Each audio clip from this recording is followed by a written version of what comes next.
Hi, I'm Lazaroo-Hood, entrepreneur, philanthropist and family man. This is my podcast, In Conversation With. From the boardroom, back to the beginnings, to the present with my guests, talking about business, family and sport. Today we're back in Belfast and we're going to meet Gerry White, the founder of Jawbox Gin. Gerry's one of the legends in Belfast and I can't wait to hear his story from being through the bars all the way through founding his marvellous gin. And it's a whistle-stop tour through his favourite bars in Belfast.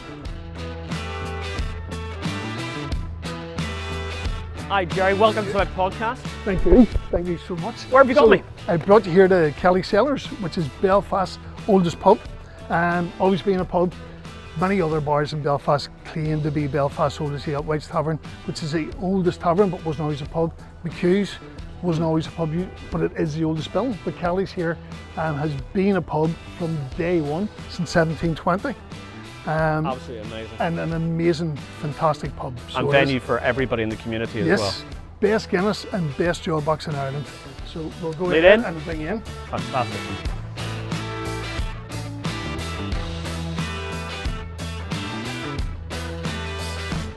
As we're leaving Kelly's today, can you talk to me about your childhood and what made you the person that has led into this famous legendary gin now? Well, I'm Belfast born and bred. Very, very proud to have come from Belfast. I love this city. And I was brought up maybe during the time when Belfast wouldn't have been certainly wasn't on cruise ships, weren't visiting. No, it wasn't a tourist destination by any means. But I've always loved the city. I was brought up in West Belfast. I was born in Conway Street beside Conway Mill. And then just unfortunately due to certain circumstances we had to moved up to Andersonstown. We were there for a while and then unfortunately when things got really bad the family decided to move to England and then discovered that where we'd moved to in England was actually a lot more scarier than what was happening here, but just on a different level. And so we moved back. But whenever we moved back, obviously we moved back and there was no houses and the troubles had got a wee bit worse, and we were put out of a couple of houses a couple of times and ended up living in a porta cabin for about 5 years, which was the chalets on the Glen Road, which was temporary housing during the troubles, and then we moved up further up West Belfast. So it wasn't an ideal childhood.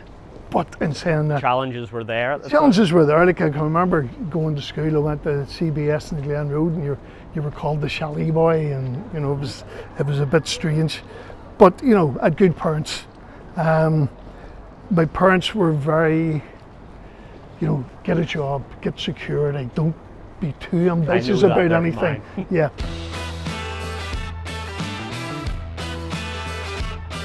So Gerry, what drives you as a person, personally, business?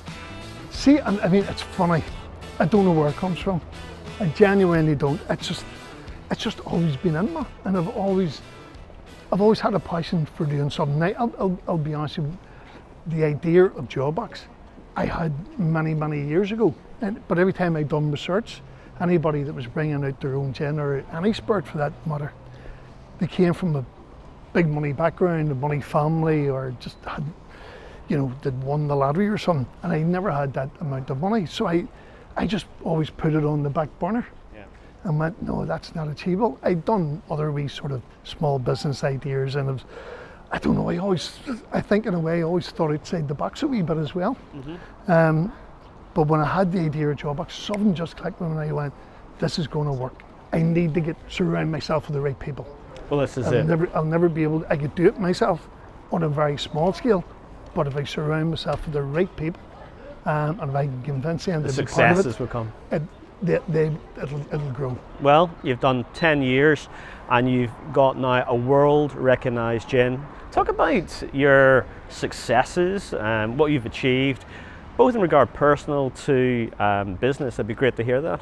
Yeah, I mean, I love hospitality. And even when I started, like I mean, my first job in hospitality was as a glass washer and collector back in a working man's club in England when I was, I would say, 14 years of age, and I think I got that sort of clicked in then. But I was always told, oh, you have to have, a profession, or you have to have an apprenticeship. So I am actually trained to be a plasterer. No. So I don't tell that to too many people.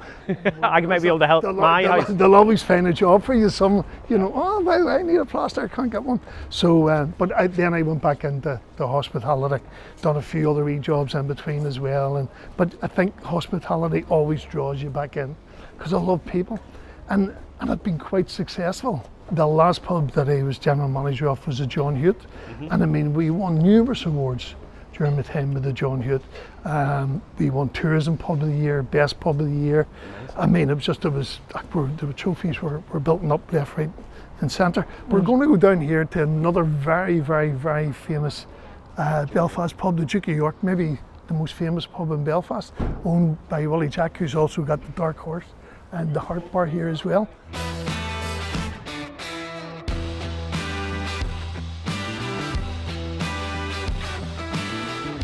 So Ross, here we are. I mean, we've had a brilliant walk around some of the best pubs in Belfast, and no better one to finish on than here, the Duke of York. Maybe possibly one of Belfast's most famous pubs, without any doubt. So not a better place to finish, and to finish with the perfect swerve of a Jawbox and ginger. It is, and thank you, sir. Thank you very much. So my last question, Gerry, is can you talk about your background and how that has helped with your achievements? The vast majority of my working background was within hospitality. And as I was saying to you earlier, the last pub that I was the general manager of was the Jawbox, pub that I was immensely passionate about. Absolutely loved it. It wasn't like a job at all. And through my time working in the Jawbox, you obviously get to know everybody else in the hospitality business. But in particular, I got to know the guys, Stephen and Richard from Drinksology, who do a fantastic job with branding and promoting brands and their own brands and distribution. It's like a family within what I've heard about it. Oh, they're just, I mean, out of this world. For locally, I mean, they're known worldwide for a company that's based in Belfast, and they're very modest and sort of humble about what they actually do. So I thought, you know what, I'm going to bring the idea to Richard and Stephen. Richard again turned around and said, this gin idea you have, what's it called? And I said, Jawbox Gin. That's because he always says to me, one of the hardest things to get for a brand is the name. Spot. That's the hardest thing to get. And the thing about Jawbox was it wasn't just a product, it wasn't just another drink. You get the feeling that this is a brand, this can be a brand. And the work that the guys done on the label of the brand, and it is just out of this world. It's tremendous, and then now it's global. Totally, yeah. It's the fact you've got the States side, Australia, massive in Australia, you've been telling me today, Sweden, Europe, all across the island of Ireland and Great Britain as well. The guys in Acklandville where Jawbox to this day still made. Every single drop of Jawbox that goes in the bottle that goes around the world still comes from the Acklandville distillery in Kirkcaldy.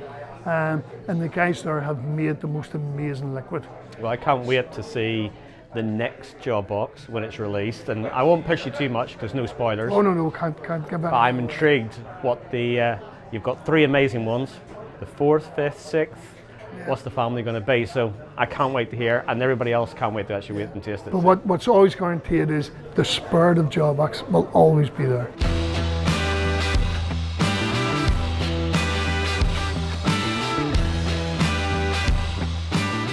Gerry, thanks for everything for today. And we're now at this point where I ask for some daft and kind of inspirational questions and quick fire. So who would say is your inspirational heroes? If you say, give me 3? Yeah, I mean, I'll be honest with you, it's been a bit strange because everything sort of came a bit late to me. So I would say when I started in the Jawbox bar, which was even before I worked in it, was one of my favourite bars in Belfast. It was totally unique. And Brenton Mackin, who ran the management committee that run the bar, I always remember when I got the keys of the bar, when I got the job as general manager and I got the keys of the bar, and I said to Brenton, you're giving me the keys of my most favourite bar in the world. And he turned around and he went, Gerry, that's why I'm giving you the keys. And I just thought that's So Brenton was an amazing guy. And besides that, I mean, there's no really three people, but all the other people would be from the hospitality industry.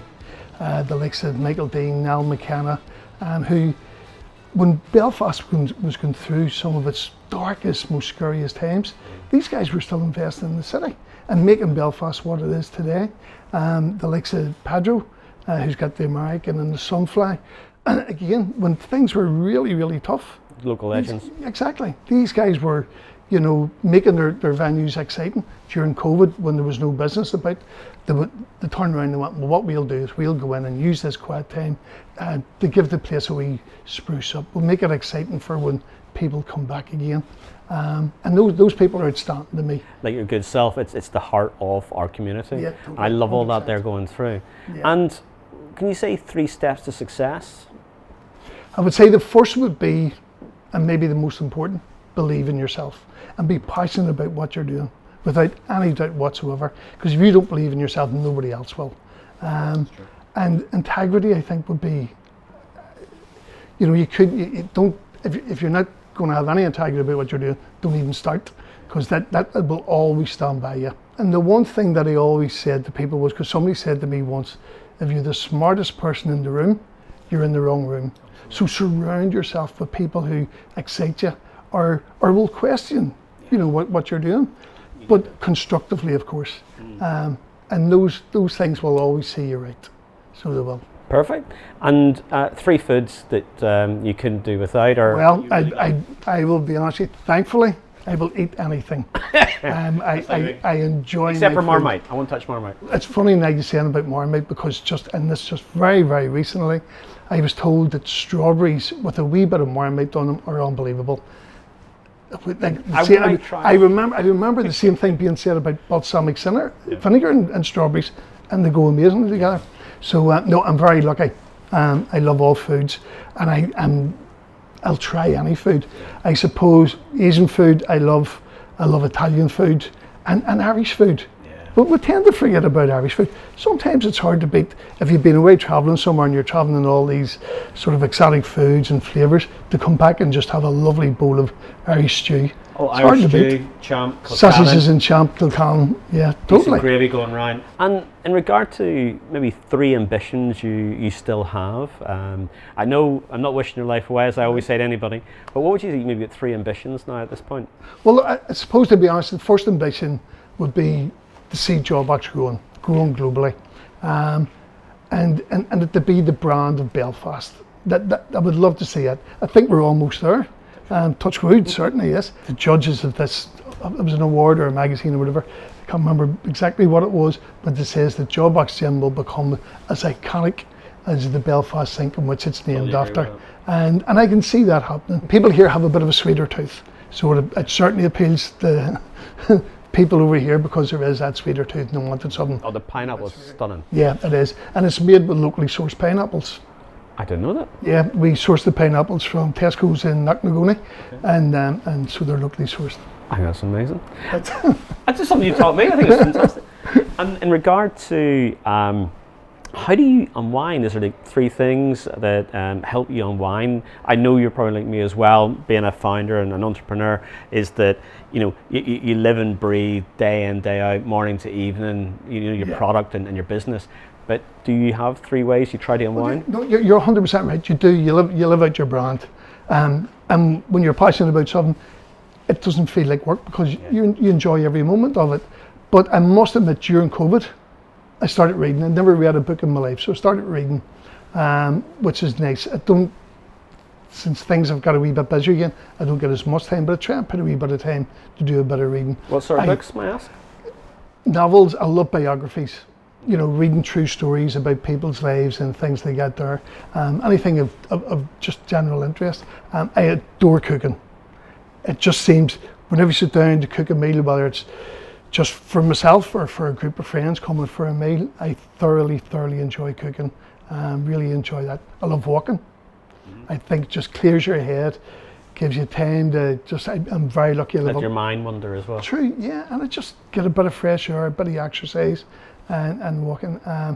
Enjoy movies, cinema. So I've loads of things that that I can just chill out, and then that refreshes you. In regard to sleep patterns, are you working 12, 14, 16 hours a day? You hear some of these people and they go, oh, I'm up at 4 o'clock every morning and I don't go to bed and I work 8.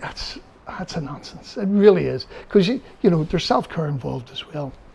Now, admittedly, when you enjoy doing what you do, you don't ever really see it as working. It's not as if you're getting up in the morning, you go, right, that's me starting work, it's 9 o'clock, and at 5 o'clock I'm going. So there isn't, and no 2 days are the same. I could have events on during the day, plus I could have events on that same evening maybe. So some days you are working maybe 16 hours a day. But as I say, it actually never seems like work, because it's all so varied. Also, this is your baby. And it's my baby, which I'm so genuinely so proud of. So it genuinely doesn't feel like work. I was over doing a Jawbox paint and sip. I love that. We're about 20 people painting a bottle of Jawbox. I'd done 3 cocktails. And it's sipping a little bit of gin at the same time. And it's sipping a wee bit. Yeah, they're got the cocktails, they're painting, and then talking to each people, and and it's amazing what feedback you get when you're actually talking to people face to face. So that was a full day from morning till I went home. But none of that ever felt like work. We're going to finish off as 3 holiday destinations that you would love to go to or have been, right. and recommend. Well, I'm very lucky that I've done quite extensive amount of travelling. Totally in love with Asia. I've been to China, I've been to Singapore, I've been to the Philippines, been to Vietnam and Cambodia, and they are outstanding. Angkor It just Wat, takes you. stunning. Oh, it's just mind blowing when you go there and they still don't know what's holding it all together or how they built it. I love South Africa, absolutely beautiful country, beautiful people, and Ireland, touring around Ireland as well. So, and I love Italy. Italy's amazing. So I've been very, very lucky. And then just recently, maybe it's because I'm getting a wee bit older, I don't know. We've done a couple of cruises, and cruising it's a brilliant way just to go and visit a place and Simple then tasters. take a wee taster and go, you know what, I would love to come back here. Yeah. Like the last one we've done was 7 Greek islands in a week. Now it was a wee bit exhausting because it was a different island each day. But I mean, Corfu blew me away. Never in a million years did I think Corfu was as beautiful. I love traveling, and I try to get away a few times a year. And as you know, that I love going to Malaysia for a few weeks. Yes. To capture the food, the culture, the people, and it is almost like Northern Ireland. Yeah. Because it's about family and it's community, and that's something I love 100%. too.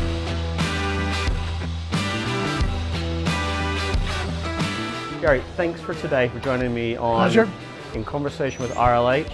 And it's been amazing today going around Belfast, all your best bars, and also learning a lot more about your history, your background, the childhood.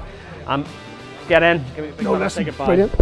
Absolute Thank pleasure, you. a real pleasure. Thank you so much. I know, and thank you too, sir. I can't wait to see what else is going to be happening. Yeah, it's exciting times are still ahead, yes, without any doubt. Be grand.